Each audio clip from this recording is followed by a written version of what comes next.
Om Sahana Bhavatu Sahanau Bhunaktu Sahaviryam Karavavahai Tejasvinavadhitamastu ma vidvishavahai. Om Shanti Shanti Shanti. Hari Om. Om. May Brahman protect us both. May Brahman bestow upon us both the fruit of knowledge. May we both obtain the energy to acquire knowledge. May what we both study reveal the truth. May we cherish no ill feeling toward each other. Om. Peace, peace, peace be unto all. Om Jananim Sharadam Devim Ramakrishnam Jagadgurum Padapatme Tayo Shritva Pranamami Muhurmuhu. Om Sthapakaya Cha Dharmasya Sarvadharmasvarupine Avatara Varisthaya Ramakrishnaya Te Namaha. So in our last class we started study of the Sri Ramakrishna, the Great Master, the first portion, which is known as Introduction. We are only talking about introduction. So we have talked about a little bit destiny. I think you better sit in the back, otherwise your coughing will be recorded here. This is very clear to historians that every individual as well as every nation has a destiny to fulfill in this world. Who determines that destiny? God. So Swamiji, somewhere he says that the whole world can be divided into two, the East and the West. Not necessarily geographical division, it is division based upon the goal of life. So what is the destiny of the East? That is why all great religious teachers have been born only in the East. All great scientists, military commanders and statesmen, they are born in the West. So this is what he called the economy of God, the division of labor. Swamiji had brought out this idea long before historians have developed this philosophy of history. So he says, these are the words of Swami Sharadananda. Each nation has a destiny to fulfill. Each nation has a message to deliver. Each nation has a mission to accomplish. Therefore, from the very start, we must have to understand the mission of our own race, the destiny it has to fulfill, the place it has to occupy in the march of nations, the note which it has to contribute to the harmony of races. I made a wrong statement. These are the words of Swami Vivekananda, not Swami Sharadananda. And then Swami Sharadananda starts, when we make a comparative study of the spiritual beliefs and ideals of India and of other countries, we notice a vast difference between them. From very ancient times, India has taken the entities beyond the senses like God, spirituality as the pivot of life in India.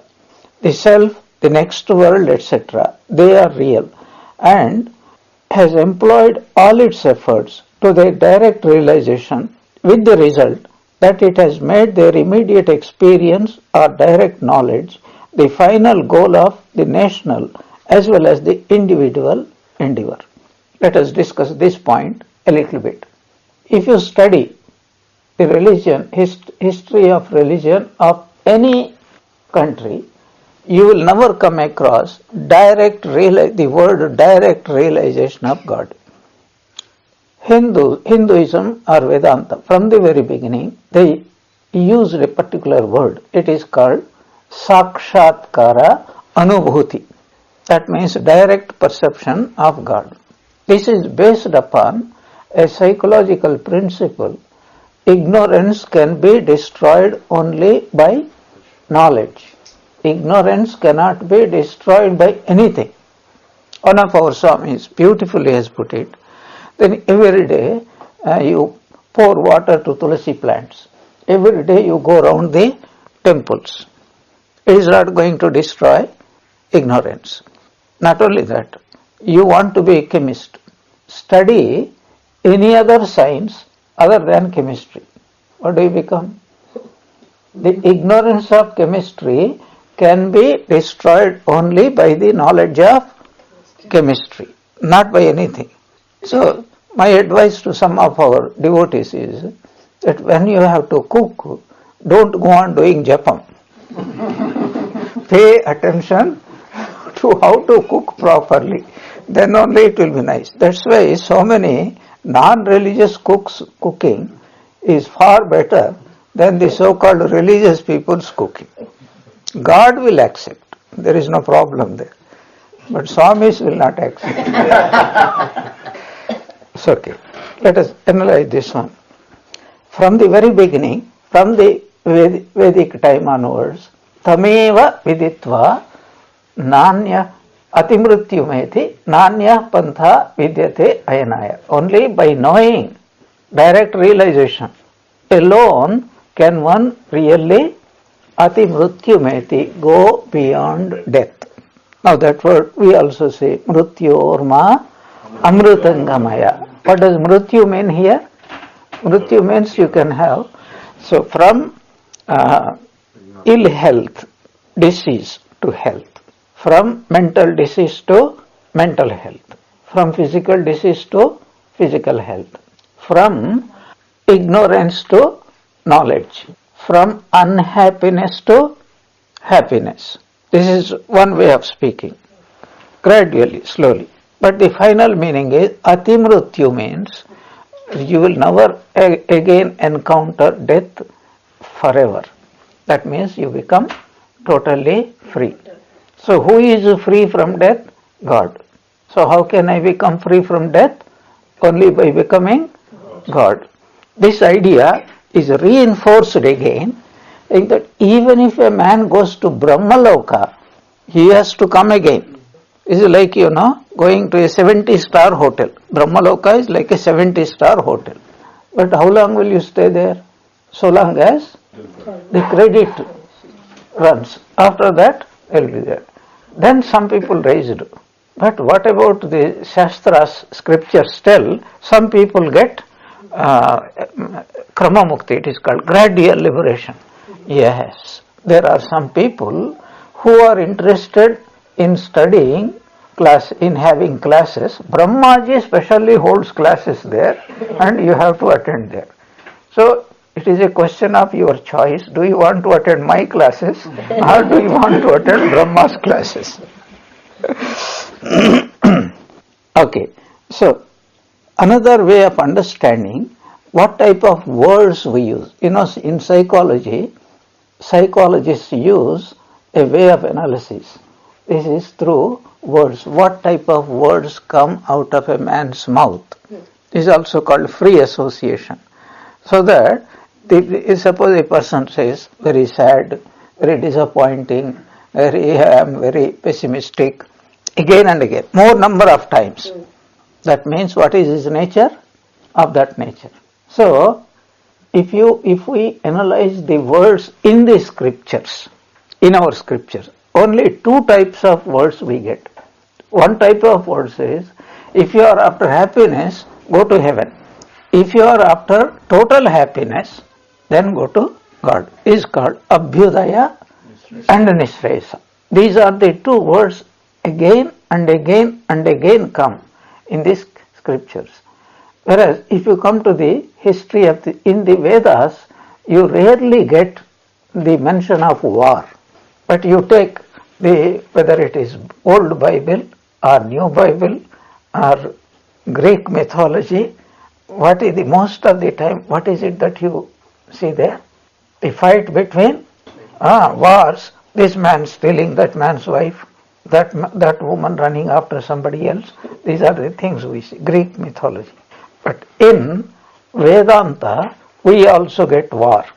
But it is called Daiva Asura war, between the good and evil, not running after anything. So Swami Sharadanand makes it, how do we know that India from its beginning has chosen or was made to choose only religion, spirituality as its national basis? How do we know? In fact, that is true of Japan, that is true of China, and that is true of, in general, in East, especially India. So, how do we know? Let me read out. And these word senses like God, and then spirituality, and self-realization, direct realization, immediate experience, this is the final goal. All these words indicate, again and again they come. They also call it moksha, mukti. Those words indicate what is the trend. That's what Swami Sharadananda's analysis. Thus, its national life, means India's national life, was thus established from very ancient times on the solid foundation of spirituality. So what is the proof?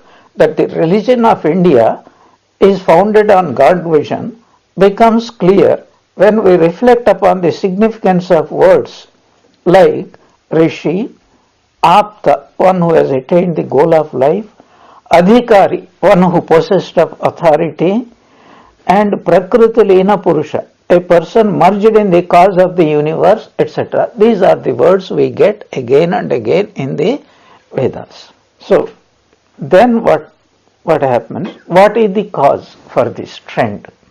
Because this is the ideal.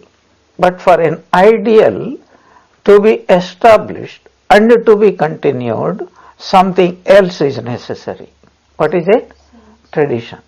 So that is where the concept of incarnation comes. The whole introduction and first chapter is devoted to the concept of an avatara. So that is what we are using. It doesn't take long to understand that there were rishis in the Vedic period, and people generally came to recognize them as having different powers. So we discussed the word rishis in our last class. Rishi is one who has progressed in spiritual life and discovered some spiritual truth. Mantra drashta. Here what is the mantra? We have to always understand. Many people even do not know the meaning of the word mantra.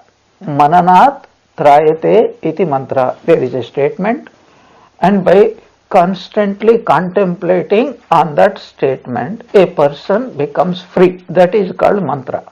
Free from what? Free from ignorance.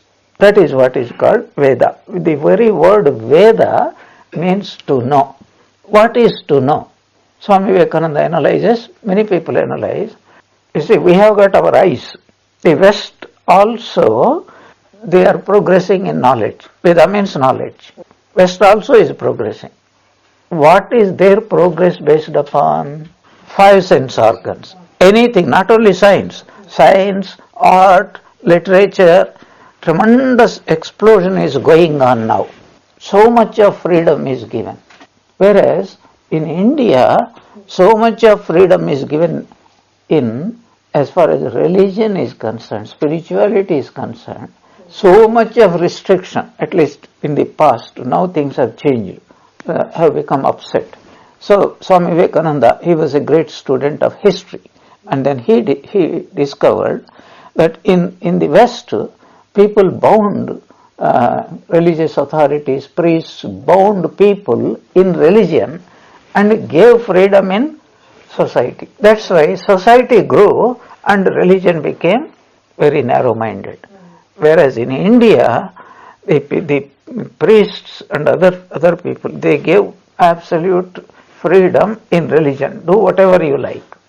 But bound people terribly in society. That's why society did not grow, but spirituality, religion has grown. Even today, by religion means any attempt to direct the mind towards God is called religion. So, if there is a saint today, then that saint becomes a way. For simple example is Satya Sai Baba. Now millions of people, they have genuine faith that if they worship him, he will take them to the higher. It doesn't matter. And he is doing a lot of good. Whatever it is, through miracles or whatever, it doesn't matter. But that is establishing faith in something which is beyond the body mind. That is why even in the West, this Harry Potter's books are being read by everybody. What is the speciality? Mysteries beyond the body and mind. Magic flying, magic production of things, etc. So that indicates that each country has got its own destination. Not only each country, each individual also has a destination. This is called Swabhava, we call it Swabhava. So then, the next idea, Swami Sharadananda is slowly leading. How did this spirituality, not only it became an ideal, it needs to be continued. And this continuation requires reinforcement every now and then. So what is the problem with the West? Somewhere a saint has come, and you will see immediately there is an influence in the local area, and it lasts for some time, and when there is no saint, then the people will fall down. Whereas in India, every century there are saints, not incarnations every century, but saints come in all the corners of the earth. Now what do? They reinforce the idea, this is your ideal. We are talking about ideals. Nowadays things have changed a lot, but even then the core idea is there in many of the people. How do we know? As you see, in the Ramakrishna mission, lot of highly educated young people are joining. Quite a number of them are joining. They could have led very successful lives, getting married and coming to the West and all those things. But still they choose. Not only in Ramakrishna mission, you go to any ashrama, Shivananda ashrama or Swami Narayana, how many devotees, young devotees you see there. Even Ramakrishna mission doesn't get so many young people. There, only young people go there, and gladly they are serving there. What draws them? What is the attraction? Spirituality. Yeah, that is the idea. It is given there. So what happens? In the Vedic period, there were lots and lots of rishis were there. Not millions. Always spiritual people will be very few in number. But there were rishis. They were recognized. So at first, people honored them, revered them as great sources of knowledge. Then they found out slowly, all are not same. Some people's power is more, some people's power is much less. Even though they are all rishis, saints, you can say. I will use the word saint. But their power from saint to saint differs. Okay, simple modern example. See, the influence of Swami Vivekananda. Okay, leave aside Swami Vivekananda. Let us take the example of Ramana Maharshi. How many people in the West are attracted towards Ramana Maharshi? And there are any number of other people, followers of Ramana Maharshi, who are also attracting nowadays. So that shows that there are everybody is not the same. There is a difference of power among them. If we have to study Ramakrishna order, so when Swami Vivekananda visited Madras, now Chennai, Madras, as we say, if you throw sand, it won't fall down.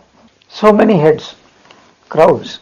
But soon after Shashi Maharaj, Swami Ramakrishnanandji went there, hardly there was anybody. What a difference between their personalities. Now, slowly people are coming. After they established the temple, now lots and lots of people are coming. So the common people found that among the rishis also there is a vast difference between one individual and the other individual. So that is where the seed of the idea of incarnation has started to develop. But it did not develop too much because in the Vedic times one thing we notice that it was not a popular religion. People were doing yajnas, yagas, and they were talking in that peculiar language called Sanskrit language, Deva Bhasha they call it, but very highly things. So for simple example I will give you, one realized soul says, Ahamannam, Ahamannam, Ahamannam, Ahamannado, Ohamannado, Ohamannada. I am the food, I am the food, I am the food. I am the eater of the food, I am the eater of the food, I am the eater of the food. What did you understand? The last word you understood. You are the annam and I am the eater. What does it mean? Aham annam, aham annadaha. I am the experienced, I am the experiencer. I am the known, I am also the knower. I am the enjoyed, I am the enjoyer. There is no division between the knower and the known. Everything is only one. That's the meaning of it. So, ordinary people use it to attend the yajnas, yagas. What is a yajna and what is yaga? There are two ideas about yajnas and yagas. The external idea is whenever a person wanted something, higher world or some desires to be fulfilled, he will do a yajna. For example, Dasharatha performed Putra Kameshti yajna, so that, but Sudama need not to do Putra Kameshti yajna. He had already 27 children. So if somebody wanted, one Srimanta yajna is there. Srimanta means Sri. Sri means wealth. If somebody wants wealth, there is a yajna is to be performed. Why? Why? Because all these modern methods were not available at that time. The only way is pray to God. So that was the method. It works. Don't think previously people were superstitious. People were superstitious about God.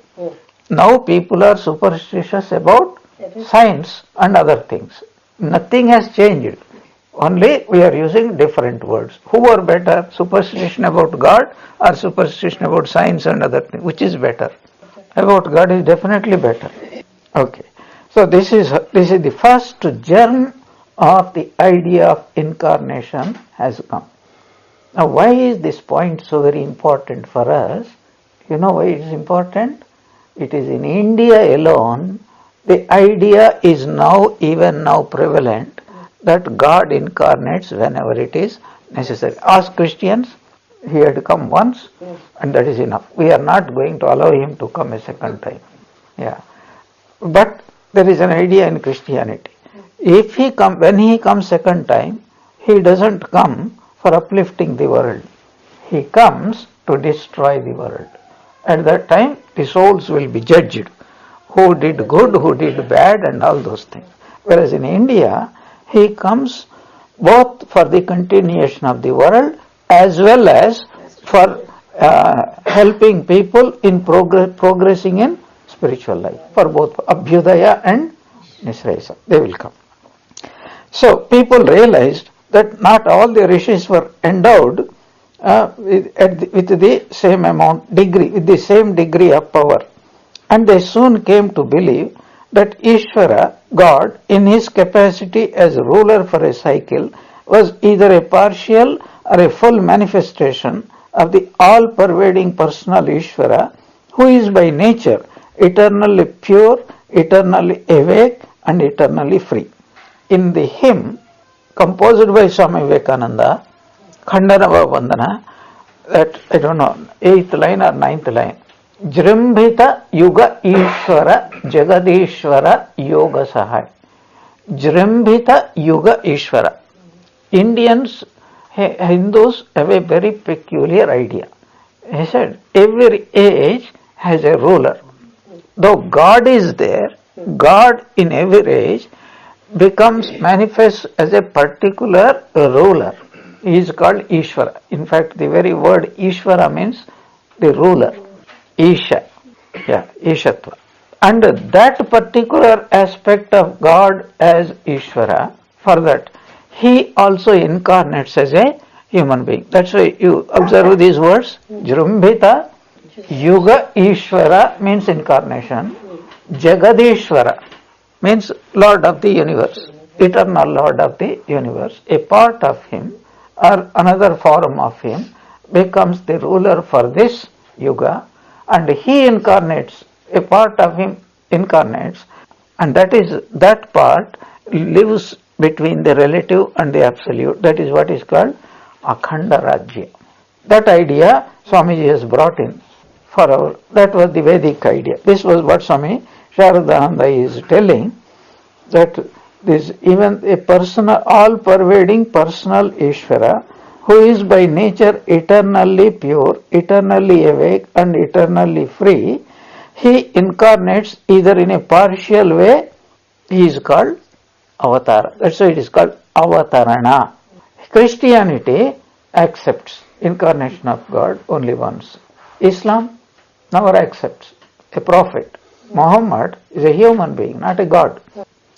So now, what is the interesting point about is, these concepts, they shape the way they think. That's why you go, you see, very interesting thing. We worship Muhammad in Belur Math as one of the incarnations of God. Do you know that? On Eid time, we don't put any photograph or anything. Because they don't believe in photograph. They don't, yeah. But we worship Jesus, we worship Buddha, we worship also Prophet Muhammad. And Sri Ramakrishna also, when he practiced Islam, what did he get? He had a vision of Prophet Muhammad. In fact, Sri Ramakrishna looks like Prophet Muhammad with his beard and all those things. Looks like that. Yeah. But they don't worship. They don't worship any incarnation of God. And that is very unfortunate, because in every field of life, whether it is a politics or science or literature, there is a vast difference between one person and the other person. So we discussed that point in the Gita class. How do we determine who is an incarnation of God, and what is the difference between an ordinary realized soul and incarnation?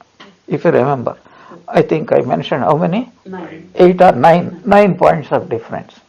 In short, what it means is, an incarnation of God comes with vast amount of power, which lasts over a long period of time and over a large geographical area. Example, even today, Buddha is influencing people, Rama is influencing people, Krishna is influencing people, and Jesus Christ is influencing, Chaitanya is influencing through Hare Krishna, and then Ramakrishna, Sri Ramakrishna. Now he is spread all over. You know why? He is spread even faster than all of them. Do you know why? Because of internet. Yeah, because communication. Yeah, the more the facility of communication, the faster the ideas spread, good or bad, both. That is how Ramakrishna's ideas. You will see everything on the internet nowadays. And the idea of incarnations, all of the prophets of other religions of incarnation, that special idea within the Ramakrishna, or is it an idea across? In general, across Hinduism. That is why Dashavatara we call it. Including Buddha, whom Hinduism had rejected in toto. Even Buddha is considered by Jayadeva as one of the incarnations. That's why when we sing that Dashavatara Stotram, Jaya Jagadisha Hare, Pradaya Payodi Jale, but only thing is, because he rejected Vedas, Hinduism has rejected Buddha and his teachings. But his teachings have percolated into Hinduism, especially his what is called his ideal of ahimsa has percolated deep into Hinduism. Yeah. So, but why we specially do it? Because Hindus, they don't worship Prophet Muhammad. That is, the two reasons are there. One reason is that whoever doesn't accept Vedas, they will not be considered by Hindus. But Sri Ramakrishna had a vision of Prophet Muhammad, and only about Buddha he did not say, but he said, Bodhe jar bodhe bodha hoichi. He whose pure mind has realized the truth, he is called Buddha. Buddha means enlightened soul, awakened soul, according to Sri Ramakrishna. So he accepted Buddha as an incarnation of God. He accepted Chaitanya Mahaprabhu as an incarnation of God. Where is your Chaitanya Mahaprabhu's name? According to Hindus' list of avatars, it is not there. It is a peculiar idea for the followers of Sri Ramakrishna and of course Chaitanya Mahaprabhu's followers, because he had this one. But in course of time, I think it would be accepted by a large number of people. What we have to understand, there will be a section of people who would never accept any incarnation of God, let alone, Muhammad or Buddha, etc. It doesn't matter. This is the idea. In whom God's power manifests more. Why do I say God's power? Because that is the ultimate knowledge. So if anybody can change anybody's life and turn it towards God, and if that power of that person is over a long period of time and over a large geographical area, he is considered as an incarnation of God. So the way ordinary people came to realize that every rishi is a God man, but among them is a vast, not little difference, vast difference is there. Okay, I will give you an example also. How many rishis are there? I am not saying, tell exact number. How many rishis? Thousands and thousands. But of all the rishis according to Hinduism, Sapta Rishi, only 7 rishis are specifically chosen, not everybody else. And that's why even today, there is what we call Gotra. If a Brahmin is born, then he has to cite. In fact, very peculiar South Indian tradition is there. I don't know, I am not aware it is there in the North India or Bengal. It is whenever a Brahmin comes to salute us, Swamis, he puts his hands like that. He says, I descend from the Gotra of either Vishwamitra or Bharadwaja or Gautama. He tells, and after introducing himself, then he will make Sastanga Pranam. Is it there in North India? Yeah. Not in Bengal. South India, this is the way of introduction. When they prostrate before elders, it could be their parents, it could be Pandits, it could be Matadipatis, or it could be monks. They will have to introduce themselves. I belong to such and such a lineage. That is there. So, now a little bit about the religious history of India. First, there was what we call the age of faith. Then came the age of reason. The age of reason. The first came the age of rituals, karma kanda. Then came a sort of rebellion, because the rituals have just overgrown like weeds. Then came the period of Upanishads. Upanishads categorically tell people that you don't need so many rituals. But what they did, 2 things they did. First, they emphasized on knowledge. Second, they converted physical rituals into what we now call upasanas, vidyas. Upasana we call it. That is how Madhu Vidya, Sandilya Vidya, all these vidyas have come into. But Upanishads could not influence ordinary people. Then came the age of the rituals, devotion. That is when, based upon the ideas of the Upanishads, Puranas have come. That is called Pauranika Yuga, age of Puranas. Puranas peculiarly combined devotion and rituals, personalized individually and collectively. At first, it was individual. That means every individual will have a small shrine room and then he will have worship God, etc. Then came the idea somehow, why not we collectivize it? That is how the temples have come. In India, temples were not there in the beginning. Upanishadic times, certain what is called natural symbols, the sun, the moon, the earth. That's why the idea of Panchabhutas, 5 elements. The temples are not the influence of Buddhism. Yes, in a way of influence of Buddhism, but Puranic age took some of the ideas from the Buddhas. You are right. The temple system came because of the influence of Buddhism. So what happened? Buddhists, they started venerating what is called the tooth, the nail, the hair of Buddha, etc. Even now there is a tooth temple in Sri Lanka. Then Hindus, very quick to copycats. He said, why not we also do it? And then they started doing it. Now, another interesting feature in the Puranic age, what happened? At the beginning, Rama was just a nice prince. Krishna was also a human being. But in course of time, they noticed that their life, their teachings have assumed superhuman proportions. And then at the time of when Krishna was born, very few people really realized that he was an incarnation of God. Like Sri Ramakrishna, how many people realized he was an incarnation of God?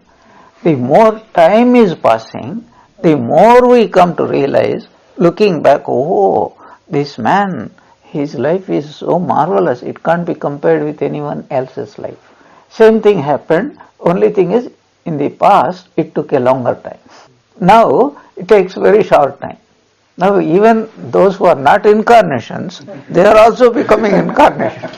That's why Swami Vivekananda humorously remarks, and even at this time, there are 4 or 5 incarnations wandering about to be recognized.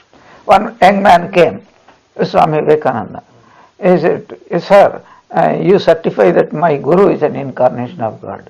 So, he used to tell, you better go and eat nutritious food, your brain has become a little bit weak. But sometimes he used to take humor and say, yes, we have 10 incarnations. Which incarnation you want him to be recognized? Varaha Avatara, Matsya Avatara, Kurma Avatara. Like that. So the idea of incarnation, nobody can establish. This is a fact we have to understand. You cannot sit, 100 people cannot sit and then say, this our Guru or this person is a great incarnation of God. It somehow establishes itself in the hearts of people over an amount of time. And then they test his ideas. So, the teachings of an incarnation are the broadest universally possible, applicable. That is the one test. Not merely talking about spirituality. Everybody, even a saint, talks only about spirituality. But what an incarnation does, he, first of all, we will discuss about it, he tries to apply these spiritual principles into as broad a category as possible in everyday life. That is his greatness. So, simple example I am telling, Karma Yoga. So, the idea of Karma Yoga in the past, the idea of Karma Yoga after Sri Ramakrishna, we find a vast difference. What is the difference? If you have studied Bhagavad Gita, you can understand. No, the difference between the past and the present. In the past, the idea of Karma Yoga is that, Varnashrama Dharma. You perform the duties, the dharmas pertaining to your caste, to your birth, and perform them in the as best manner as possible with the idea that I am worshipping God. Now, any karma, because there is a reason is there. Now, this Varna Ashrama has become mixed up. Everything has become mixed up. Where is Varna now? Brahmins are here eating beef. Yeah, and somebody is recollecting, they like it. Yeah, but in Hinduism, if anybody eats beef, he is out of the Hindu fold. But now times have changed. So, the Yuga Dharma also has to change. It must, Swamiji, at one time there was Gomed Yoga. it is only very rarely it is performed. It is not a social event. It is performed like your, in very special occasion and with a purpose in mind. They never used to do these things and just for pleasure. There was a universal purpose there. That is why it was permitted there. But don't think that every household is doing Gomeda Yagna. No, that was not possible. That was not put there. Anyway, what is the point here? That an incarnations after that, he changes the ideology suitable for that particular age. So now Karma Yoga is, everybody is entitled to do Karma. A student can do, a housewife can do, any person doing work anywhere. What is Karma Yoga? What without Three. expecting There are result. 3 points to Karma Yoga. I am distilling it. What is the first point is, what is the attitude when we perform an action? What is the attitude? It should be the attitude of worship, worshipping God. Second is, whatever results come, you do your best, offer the karma phala, the results of the actions to God. And after offering to God, remain very happy, accepting whatever result comes. So what we do Karma Yoga means, I am doing Karma Yoga, now what are you going to give me? That's not Karma Yoga, it is Bhoga Yoga. Yeah. Alright, now we will go back and say that after the philosophic age, means Upanishadic age, came a period when love for the divine was especially developed, and they soon came to believe that Ishvara or God, in his capacity as a ruler for a cycle, was either a partial or a full manifestation of the all-pervading personal Ishvara, who is by nature eternally pure, eternally awake, and eternally free. Thus, the belief in the doctrine of God incarnate arose in the Puranic age, and those rishis of the Vedic age who possessed unique and extraordinary qualities began to be known as incarnations. This is one reason. What is that reason? When people of those days found that there are some rishis in whom power manifested to an extraordinary degree. I'll give an example, Yajnavalkya. Even though there were so many rishis in Brihadaranyaka Upanishad, no rishi achieved that place like Yajnavalkya. So we do not worship Yajnavalkya as a rishi, but he became an authority even today as one of the greatest propounders of Advaita Vedanta. Okay. Now, another reason, Samsharadanandas, we are discussing Samsharadananda. Another reason how this idea of incarnation of God became very solidified. Guru Puja.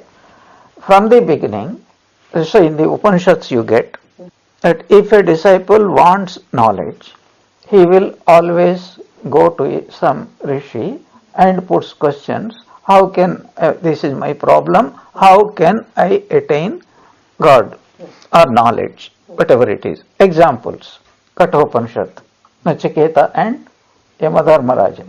So, Brihadaranyaka Upanishad, Maitreyi and Yajnavalkya, and in Janaka's court, all the prominent people, they shot, including Gargi, great souls. Okay, there is a Upanishad called Prashna Upanishad. Why was it called Prashna Upanishad? Because it starts only with Prashnas, Prashna Upanishad. Like that, most of the Upanishads are in the form of dialogue. Then Taittiriya Upanishad, third Valli, Bhrigu. What is that? Bhrigu approached his own father, who was a great knower of Brahman. Adhi Bhagavo Brahmeti. Teach me, make me realize Brahman. So this is the Guru Puja, Guru. And that idea, unless you approach a Guru, this is the first idea. You cannot have spiritual progress unless you approach a Guru, first idea.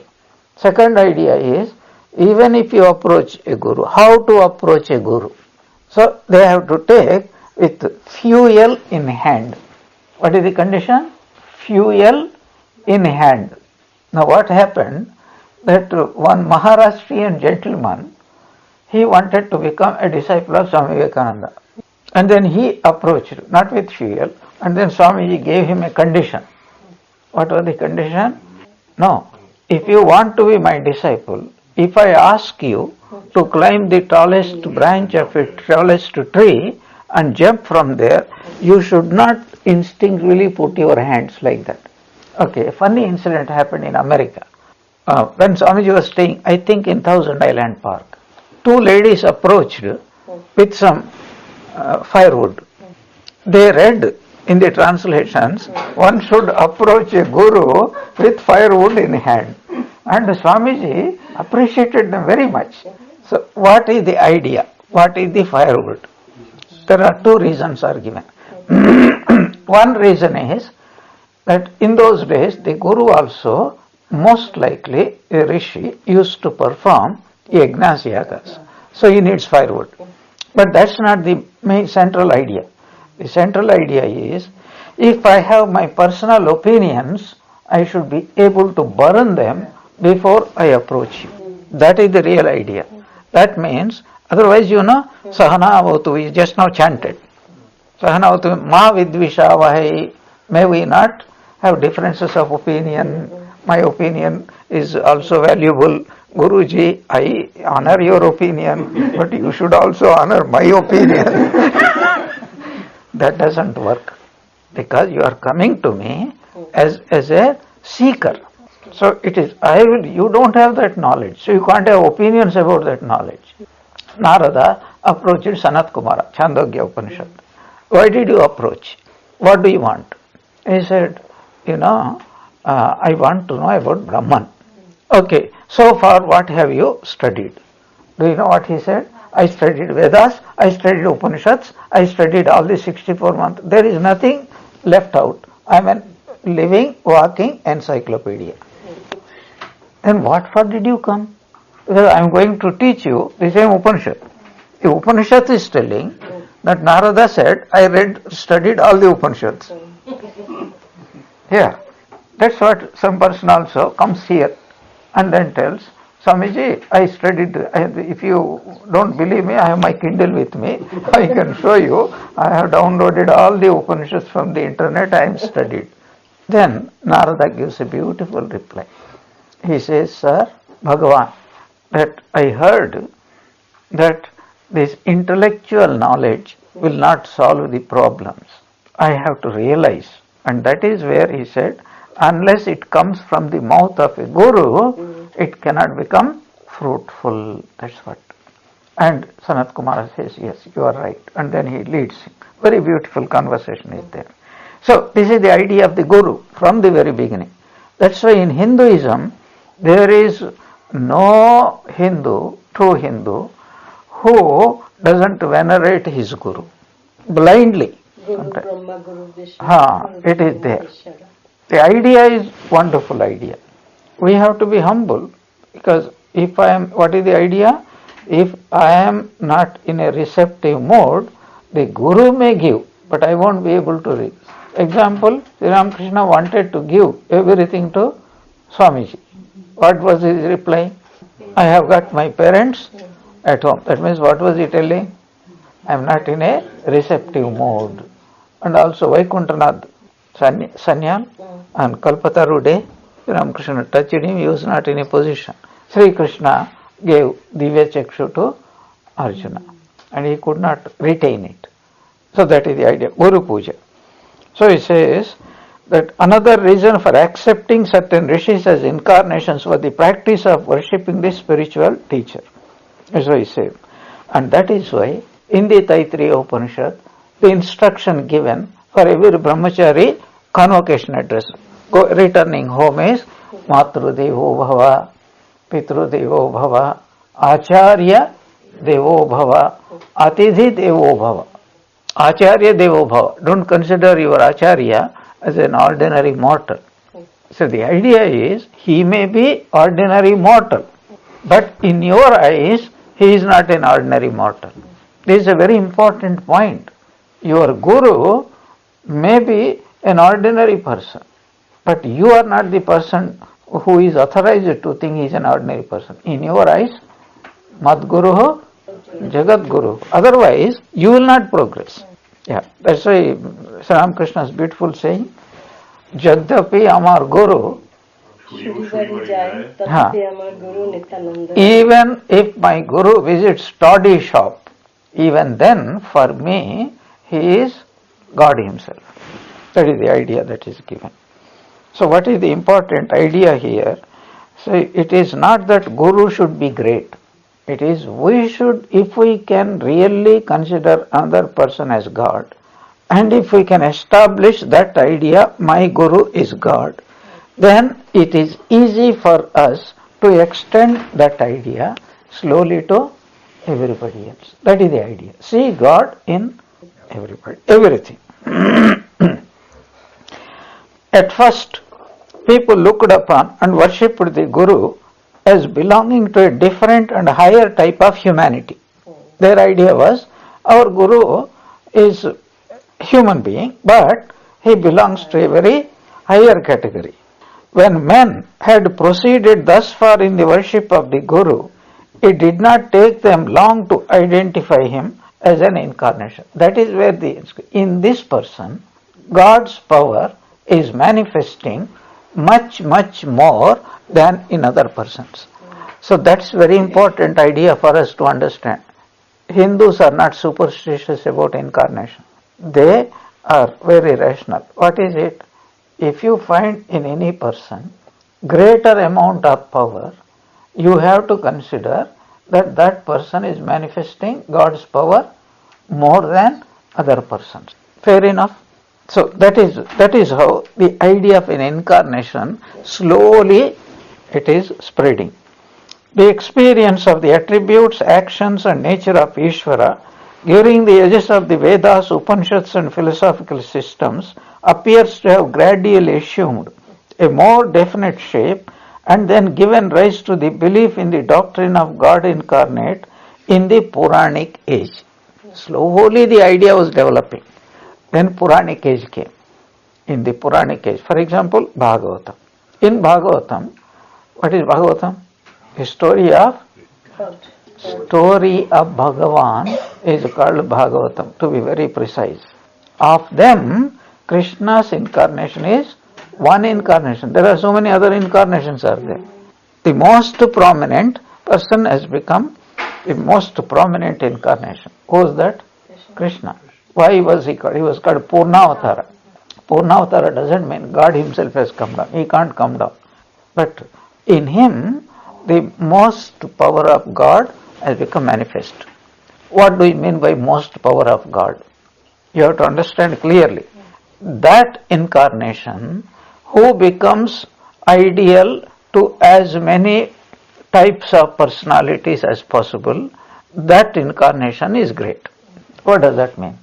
For example, you see, simple example I am giving, contrasting Rama and Krishna. Can you think of Rama as a lover? Can any woman consider Rama as my beloved? Have you ever come across any Rama's devotees thinking like that? You will never come across. But you will always come across Krishna. Yeah, it is that idea is there in a Kanta Bhava in Christianity. Jesus Christ is considered as the bridegroom and every devotee is a bride. All the nuns are. But they don't never call themselves, I am the mistress of Jesus Christ. That idea is never permitted. But in Hinduism, if you can consider yourself as a mistress, you are the very great devotee. Yeah. Krishna is Purna Avatar. Yeah. Thakur said Jai Ram, Jai Krishna. Yeah. Sri Yeah. Krishna. In that case, he should be Purna Avatar as well. Yes, he is Purna. That says Swami Vivekananda. Him, Sthapakaya cha dharmasya sarva dharma swarupine avatar varishtaya Ramakrishnaya te namaha. We will discuss about it. Now the point here is Sri Krishna as a child, Sri Krishna as a companion, Sri Krishna as a husband, Sri Krishna as a guru. Gitacharya, and Sri Krishna as a diplomat. In every aspect, and chariot driver. yeah, in every aspect, Sri Krishna fits into many people's personality types, and that is why he was called Purnavatar. Rama fits only few roles. As a king, as fine. As a guru, that is also that's why he is called Dharma Swarupa. Rama is considered as Dharma Avatara. He is an incarnation, embodiment of Dharma, but very strict. You never hear Rama telling a joke, and you never hear Krishna not telling a joke. For him, everything is a joke. Can you imagine Rama dancing with gopis? You can never imagine. Yeah. Only that's why he says only three about Rama. One word, one wife, one arrow. Yeah. You can't imagine him thinking of, but Krishna, the more that's the ideal. Krishna is so lovely. And you see that Krishna is ready for anything. Is what is called the soul of a party, like that you consider him. Yeah, he will do many things. Leela, Krishna Leela. This is the peculiar idea of incarnation. So it was in the Puranic age then that belief in the existence of incarnations was especially developed. And this has been confirmed, and then since that time it has been accepted as a given doctrine of Hinduism. By whom? By Sri Krishna. Where? In the Gita. Yada yadahi dharmasya. Whenever virtue declines, vice increases, then I incarnate myself. It is the first book, practically speaking. Even though Bhagavatam speaks of many incarnations of God, it is the first book, Bhagavad Gita, categorically, crystal clearly, without any ambiguity, declares whenever there is a need, I incarnate myself. And that's why Sharadanji says there was a need in the 19th century. And that is why Ramakrishna has been reborn. So, what do incarnations do? They have certain special functions. What function is there? I have briefly discussed 4 functions of an avatara, if you remember. 4 specific functions. The first function of an incarnation of God is establishment of dharma. Then what happens? His name becomes a mantra. His form becomes one of the forms of God to be meditated upon. His name becomes one of the mantra to be. Then his life and teachings become an authoritative scripture for that particular age. For example, Gospel of Sri Ramakrishna is the scripture for this age. And what did Swami Vivekananda preach? His message. Gospel of Sri Ramakrishna. But he put it in the language suitable for the whole world. Now, in this context only, why Sri Ramakrishna is called Sthapaka, Sarvadharma, Avatara Varishta? Because what Sri Ramakrishna said, and how do we know? Whatever Swami Vivekananda said is the idea of Sri Ramakrishna. It was only expanding the sutra of Sri Ramakrishna. What did Swami Vivekananda preach? Not only religion. Even if someone pursues science, someone pursues art, or in other words he said, let anybody pursue sincerely with devotion anything he wants, he will realize God. This idea has been reinforced by Swami Vivekananda. He said, if anybody can prepare a hookah perfectly, then he will realize God. Where do you get this idea? You come and see it anywhere. You have to worship Jesus, you have to worship, this, that, unless you pay so much of taxes to the church or to temple or to mosque or this thing. Without our permission, we are not going to go anywhere. Whereas Swami Vivekananda said there is no need. In fact, priest is the greatest enemy of God. He said, the less priests, the better religion will grow. This is what he said. Priests are the troublemakers. That's why my favorite, this thing is, is always God and the priest. He stands in between God and devotees. And he extracts percentage from both. From both sides, yeah. Yeah. Do you see the problem now? Whereas Sri Ramakrishna, he was an ideal son, he was an ideal companion, he was the best singer in dramas, in Bengali drama stages. Sri Ramakrishna's photo, first they bow down to him before starting anything else. He was for anything, party, but without deviating from dharma. That was the most important idea. This is the boldest idea is, if you are a poet, you will reach God, but directed towards God. If you are a scientist, directed towards God. A student becomes a better student through Vedanta. Okay, practical Vedanta he says.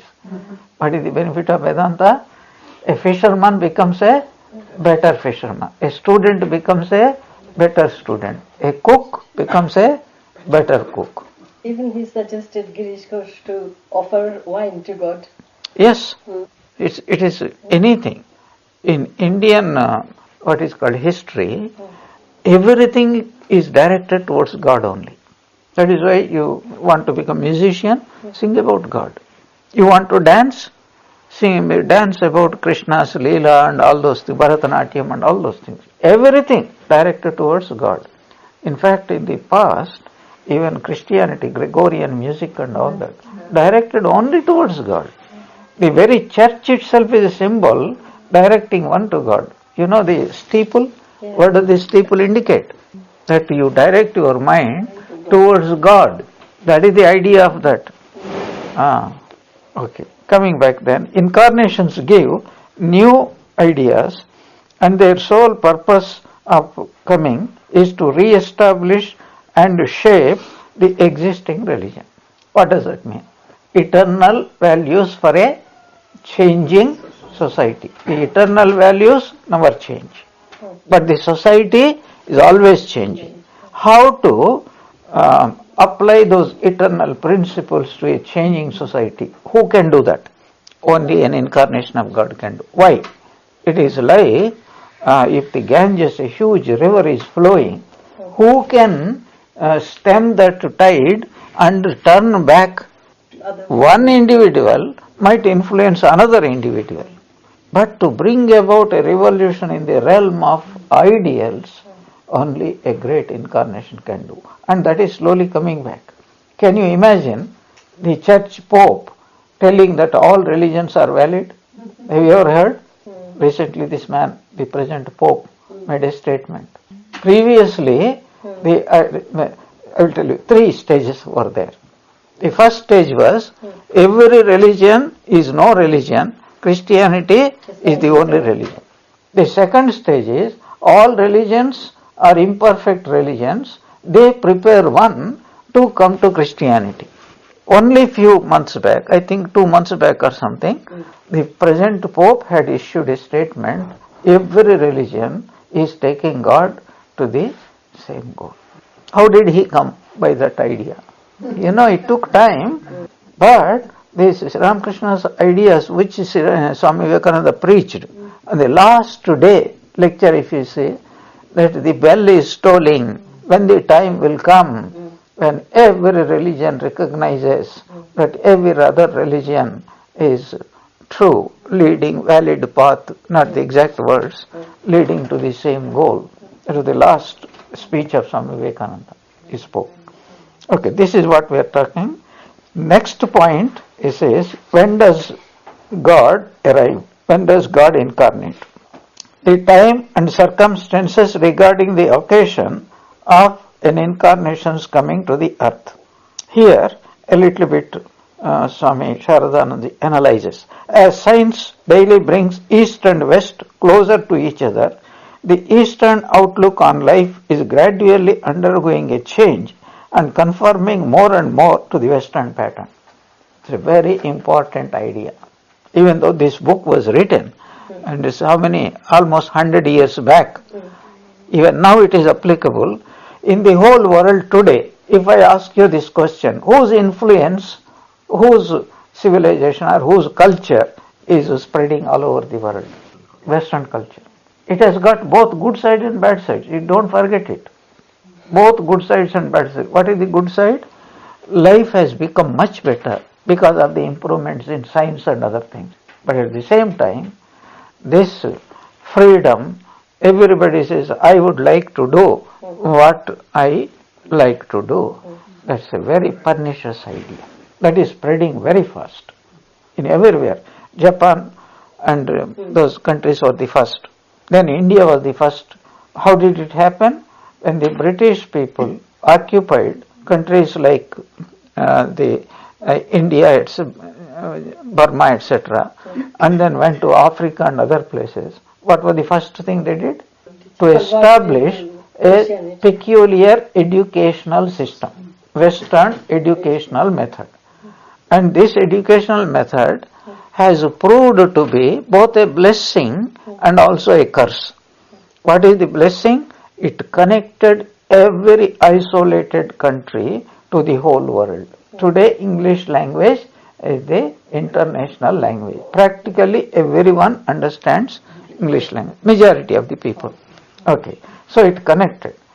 That is why India was this very interesting analysis, Swamiji's analysis. What the British people government did, they introduced Western education. What was the idea? What was their purpose? They conquered India. What was the purpose? To become wealthy. Then they introduced education. What was the motive? Not nobler motive. It is to make most Indian people assistants, clerks, peons, so that they can assist the British government. But they did not know the Divine Mother was preparing them.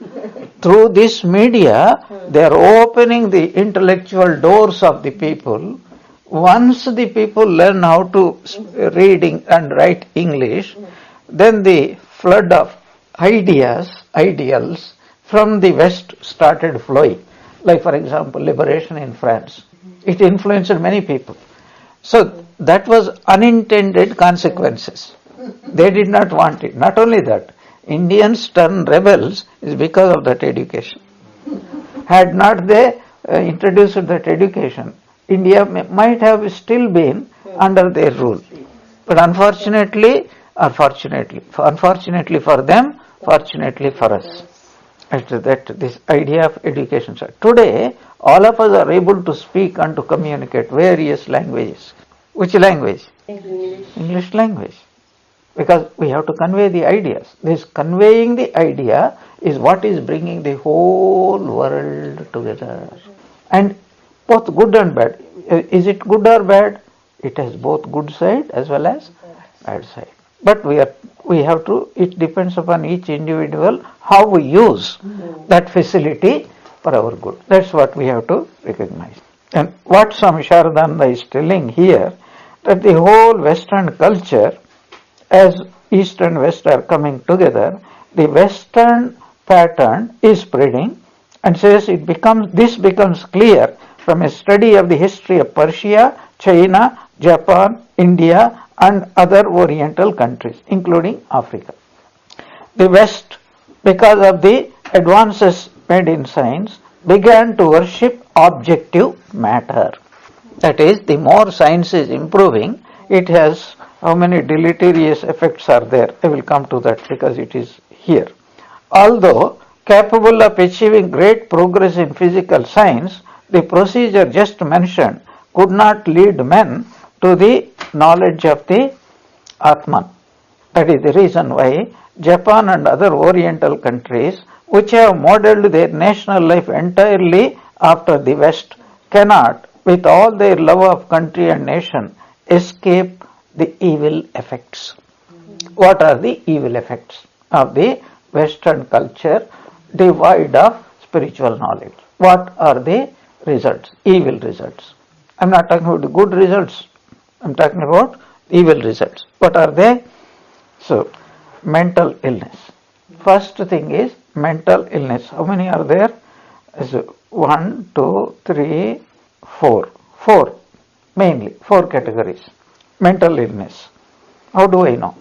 How do we know? Now we know that 1 in 3, we discussed in our last class, 1 in 3 is mentally sick according to governmental statistics. Okay. Then wars. Where did the major wars take place? After science has developed. The more science is developing, now you see, the more people are being killed. Just bomb. Nobody can prevent it. There are cleverer and cleverer ways of concealing these weapons and entering into public places and just visport. That is the second. Then third is competition. Terrible competition is going on. Now, those who are working, they understand it better. What is the trend now? Any company, what does it do with regard to the other company? What does it do? Competition. Competition means what? We will have better business than you. Then, as a result, mergers are taking place. And when two companies merge, like two giants embrace. In between there are many mosquitoes. What will be their condition? We have a funny saying, when two sannyasins embrace each other, a lot of ash falls down. Because both are wearing ash, When the two sannyasins embrace each other, a lot of ash padipotundi. So, a lot of competition means those who are working, there is a special horrible trend is developing. That is, get rid of as many people as possible. That is one of the purpose, and save money. Another thing that is coming, somewhere, I am interested, so I watch these kind of small clips, documentaries. It is telling by 2050, lots of people are going to be unemployed because machines are becoming very, very clever. And now artificial intelligence is being employed. Then what about people? They are not able to understand that work has not only for money, work has a very important role to play in human life. The first important role work implies is man can cope with his life not getting bored only when there is something to distract him. Second, man, every human being, even animals, but especially human beings, have a creative urge. They want to express themselves in some form, and that can be done only through work. And if there is no work, then what happens? A special psychological disease is coming. If I don't work, I am a worthless fellow. I have no value. What I am describing here, the evil tendencies that are increasing, rather. They started already, but it is increasing. It started with industrial age, and it is increasing because man's knowledge is increasing. When man's knowledge is increasing, then the competition, the more machines are getting more and more efficient. And they don't rebel, they don't gherav, and they don't lift Lal Jhanda, and all those things are there. It is good, but provided we use it for welfare. But people are not using it. So many horrible news are coming out. I don't know whether I told you.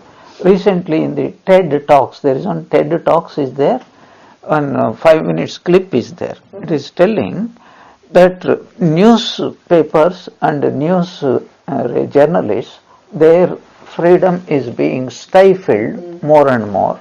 They give an example. America had handed over the blueprint of nuclear plants to Iran, of all countries to Iran. My God. And this news, when people found out that they are being prosecuted and they are tortured by the government. And one fact we all know, that who supplied Iran this machinery and other thing, do you know? France. This is a well-known fact. Now, the Iran, once it develops, do you think that it has any qualms that I should not use this and that? Now, Putin, he is threatening. Just today's news, he is threatening Poland and Austria, some country. If you entertain this USA troops and other things, our bombs will fall upon you. And he is madcap. He is capable of doing that. Anyway, point. Anyway, I'm not going into that. My point is, anybody can start this thing. It's not. This is one competition. Then, race for Kama Kanchana. That is why Sri Krishna summarized what is Maya. What is Maya? Lust and gold. This is what he said. Do you see any special trend against it? Mostly, people are running, they are spending most of the time working for what? For these things. These are some of the deleterious effects of this modern culture.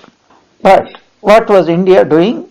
Why this incarnation came? In that respect, he was telling, even in those days, that is Vedic days, Upanishadic days, the people of India as a whole were using 5G. Understand? Those who understand 5G. Now we are only hardly in the 4G. 5G. You know what is the 5G?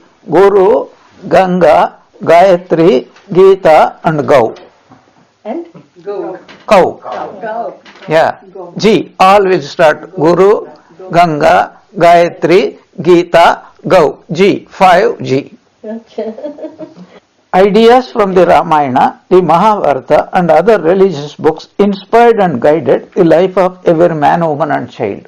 Now take simple examples. Sri Krishna. Sridharam used to take him into his lab and tell him what? Stories from Ramayana Mahabharata. Swami Vivekananda. Swami Vivekananda's mother, she by-hearted Ramayana and other scriptures. She used to tell all these stories, and that's even today Swamiji says they are our ideals. That's why if one devotee approached a Swami and asked, how can I progress in spiritual life? The Swami said, funnily, you know what he said? That morning you read the stories of women being kidnapped. At noon you study the stories of gambling. And at night read the stories of stealing. So the man was taken aback. What is this? I came for spiritual advice and the Swami is talking like that. Then he said, morning you study Ramayana. And noon you study the Mahabharata. Never at night time. You will get nightmares. And at night you read Bhagavatam. So Ramayana, Mahabharata and Bhagavatam, these are the main scriptures even today. Our ideas about incarnation, about Svargaloka, about God, about other world, from where did you get? From Upanishads, from these three. How did you get? Because in India, even now, these TVs are focusing on this. In the olden days, all Harikathas and all those things, people were propagating these ideas through these. That's why people were more or less content and very nice. That's why Hindus never went to war against. Isolated few incidents will be there always. But in general, they never declared war about other countries. You study the West, you study the modern, what is called the history of America. What did they do? As soon as people went, this exterminated the local both human beings as well as animals and all those things. Even today, operation is going. Anyway, that's not our subject. So these are the 5 Religion, the basis of the national life in India, made her civilization unique. The chief characteristic of this civilization was founded on religion, self-control, renunciation, which regulated both the individual as well as nation. And that's why Swami Vivekananda, he declared what are the national ideals of India 100 years back. Renunciation and service. He said that. So coming more and more under the spell of the West, India rejected the ideal of renunciation and self-control and began to run after worldly pleasures. Even now we see that. Blinded by the desire for enjoyment, India forgot her ancient culture and glory.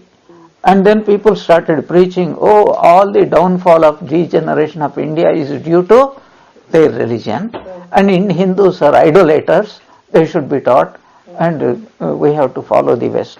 So, the idolatry, the worship of images, etc., of innumerable gods and goddesses was also blamed. That was the condition in the 19th century. So, how could India, whose soul was religion, be brought to life if her religion was not resuscitated? That is when the need for an incarnation has arisen, and the need of an incarnation coming and re-establishing dharma was felt, and the need was fulfilled, and this is an introduction to God incarnated once again to establish dharma, to spread the ideology of religion and spirituality, and his name was Sri Ramakrishna. That's what he wanted. This is the essence of the first introduction and the first chapter of the Great Master. Om Shanti Shanti Shanti.